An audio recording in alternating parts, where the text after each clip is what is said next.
Hi, and welcome to another LRCC Soundbite. We're in our third week of this period that we call Lent, and we're on to the next of our stories written about Jesus in the Bible by a guy called Luke. Last week, we heard about Jesus visiting his hometown, not just to catch up with old friends, but to spread his message there. But people there rejected him. This week, I'm going to share another story about Jesus again finding rejection and conflict, but this time not from the people that he was with. So, here we go. Jesus has visited another town, a place called Capernaum. It's about 4 days' walk away from Nazareth for Jesus in those days. Jesus, as usual, had gone to the meeting place there and he spoke to the people. This time, it says they were completely amazed by what he said. The Bible says that they were amazed at the power of his words. So, all is going well, you'd think. So, let me just divert for a moment to think about the nature of reality. What a big topic. Well, best left to other people probably, or possibly the script writer of Doctor Who, depending on your tastes. Actually, I just wanted to let you know that as a Christian, I believe that we're all here in this world, a very real, very physical world. We inhabit a physical reality. Also as a Christian, I believe in God. I believe in God being spirit, not physical. That's why we can't just see God floating around on a cloud somewhere. And there are other spiritual beings as well. A good example might be angels.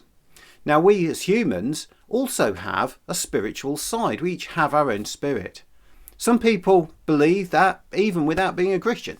I like to think that our spirit is who we actually are. The essence of us, if you like. As humans, I believe that we inhabit both the physical world and the spiritual world. We just are far more aware of this physical world that we're in. So, back to the story. In the meeting place where Jesus was teaching, there was a man, and he was being controlled by another spiritual being. Not an angel. The Bible calls this an evil spirit.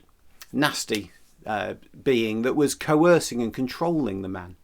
This spirit spoke to Jesus through the man so everyone could hear what he said and asked Jesus, "Why are you here? What are you planning to do?" You see, this spirit was so aware that Jesus wasn't an ordinary man. He was also God, and that spirit of God just shone through Jesus. And Jesus basically told the evil spirit to be quiet. Leave the man alone, stay away. Sure enough, that man had no more problems being controlled by that evil spirit, demon, whatever term you'd like to use. It went away. Of course, this just amazed people even more. Quite a story, isn't it? But let me bring us forward now to this time. Where do we live now? We have made some astounding discoveries. We've learnt so much about ourselves, about how our brain works. We understand about mental illness and mental health. It's very real. It causes real distress to people. And I'm not trying to deny any of that. Please don't get me wrong on that. And I'm not trying to say, see a demon everywhere. Back in Jesus' day, I think they probably did. I think every kind of instance of any sort of mental health condition would have been blamed on some sort of evil controlling spirit. But today, I do think we understand things very differently. But that doesn't mean that there aren't still evil forces around us in this world that can affect our lives. Look at the world. Look at the things going on that just make no sense to us at all. Sometimes, humans don't need any help to do terrible things, but sometimes I believe that we still are influenced and coerced.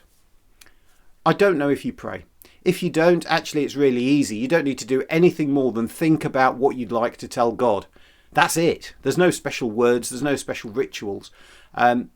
Why not just take a moment to think that prayer to God, just to ask him to stop those evil influences that are in the world today. There are so many people hurting and being hurt. Let's just ask God to send peace, to overwhelm the darkness in this world. God bless you, and I'll see you next week.